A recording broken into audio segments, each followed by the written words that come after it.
challenges I see is that, even just when you go back to the whole sports analogy where, one of my favorite teams back in the UK is Manchester United, and they just brought on Ronaldo. Yes, paid a ton of money for him. Everybody's got so much pressure on this one person. But then, the manager then has to try and deal with, yes, you've got this superstar, but you've also got, existing 5 or 10 other superstars in the team. And somehow that manager's got to try and corral them, coach them in different ways. So how do you see that then working in business? Because I'm sure you come across the same challenges. Yeah, absolutely. So what's the best sports analogy to that?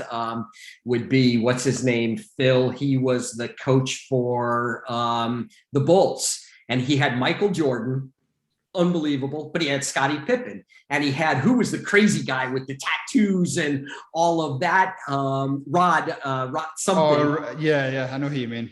Yeah. Think how he had to manage that team with those personalities to win all the championships that they do. And as a CEO or a founder, that's exactly what you have to do. I kind of say that being a CEO is like being a chemist. It's the right mix of all the people, the roles, the responsibilities. It's the right things that you do, how you motivate each of them individually or differently. How do they have clear understandings of what their roles and responsibilities are? Is there clarity around your communications to each of them on what the mission is, what their roles are, how they support each other? That's what you need to do with your own teams in business too. And it's taking the time to ensure that those are, first of all, on the table.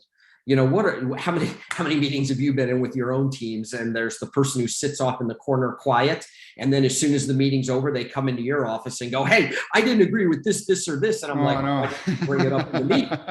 So true. Come on, everybody so listening true. has that person that doesn't say a word until they talk to you one-on-one. So Or they'll bitch behind your back. Yeah.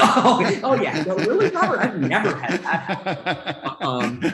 I can't imagine that happen. And think how many sports teams, not a Yankees fan, so I'm going to say the Yankees. My son would not like to hear me say that, but have the biggest payrolls in the world and don't win championships, because you can't build a championship team around a bunch of individuals.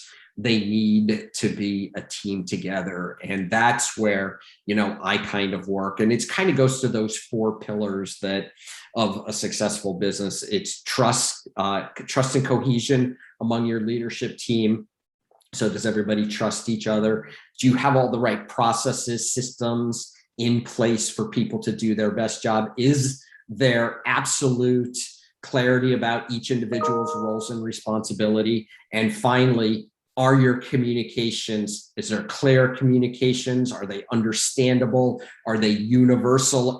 Are you as a CEO telling different stories to different people? A team can disagree when they're in a meeting, but do they walk out united and there's clarity of communications to your team, to the rest of the team afterwards?